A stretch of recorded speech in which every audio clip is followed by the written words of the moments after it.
Andy, Blue Collar Corner. I'm here with Dr. James Milano, who'll be running against Ackerman out of Queens for the congressional seat. Doc, welcome. Thank you. Doc, I'm assuming health care is going to be a big piece of your campaign. Is that true? Absolutely. Healthcare is 1/6 of our nation's economy, and it touches everyone from our children to our grandparents.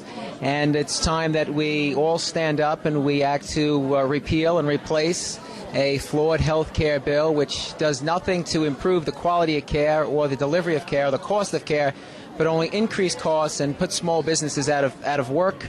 In addition, restrict our senior citizens from life-saving treatment, bypass surgery, angioplasties, cancer treatments, as well as hemodialysis, joint replacement, and heart bypass.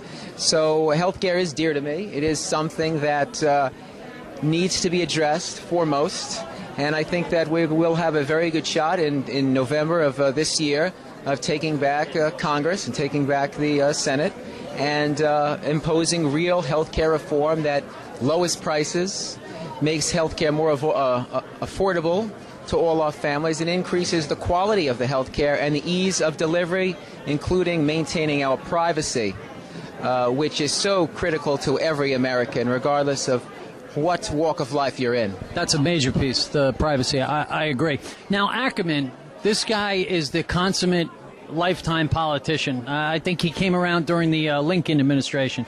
So here you are, a successful doctor. What would make you get into this dirty, filthy political game? Well, it's time for change. You know, the beauty of the Republican Party has how easily and with such facility embraces change and reform. And reform and change is something we desperately need.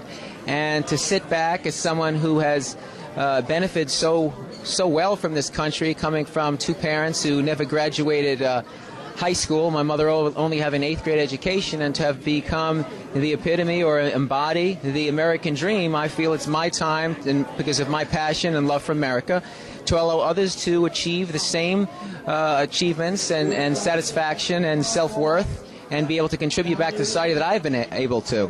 And that is my goal, and that's my determination, and I will not be swayed. And in November 3rd, we'll have a retirement party for Gary Ackerman, because he is certainly out of touch and he is a radical.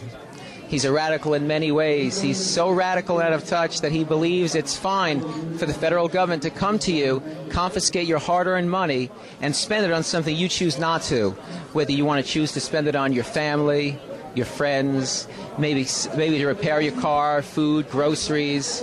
American families are struggling, and the only solution he has is to add taxes, to restrict your ability to the choice. He wants to he has taken away $500 billion from our senior citizens. That's our grandparents and parents. They won't be able to get wheelchairs soon enough, bypass surgery, all the procedures that are life-sustaining, that improves our life. So it's time for him to go. He will go, whether it be by retirement or by defeat. He will have a retirement party on November 3rd. Excellent. Now, Doc, are you the son of immigrants? Did I hear you right?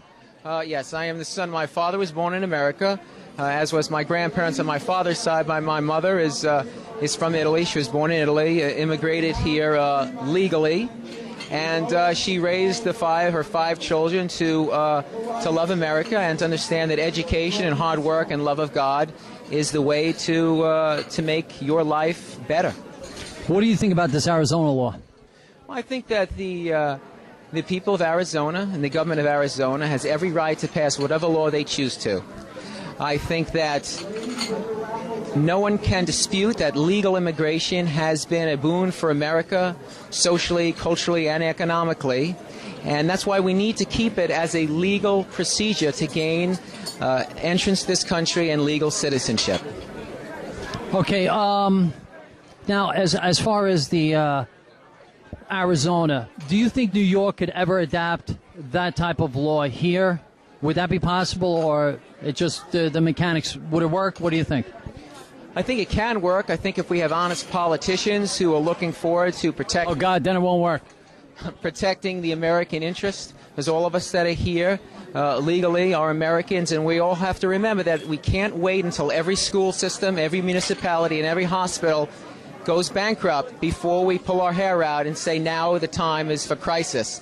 The time for change is now, and it needs to be done in a judicious way, which is economically feasible for all the taxpayers of this country, and we must always obey the Constitution, because although they say it's a living, breathing Constitution, it is written and it cannot be changed. It belongs where it is, and we have the right to protect our borders, put up our fence, and to protect the form of legal immigration that's been such a boon for our country, socially, economically, and culturally. Would you do any cuts? I mean, especially with the budget that's approaching and the oncoming debt. I mean, some things are going to have to be cut. Do you have any? Thing in your crosshairs, like something that you would cut, maybe, for as you first come in? Well, I think aid to foreign nations, especially those that are not very friendly to us, those need to be cut. To continue to finance nations that have no respect for us or not have any allegiance to the United States or its people, that needs to be cut. Entitlements also need to be cut. Such as what entitlements? Well, the entitlements of people that are gaining access to welfare when they're able-bodied citizens that can work and choose not to work because the system makes it easier for them not to work. Okay, Doc, I really appreciate it. Thank you so much, and good luck in your election.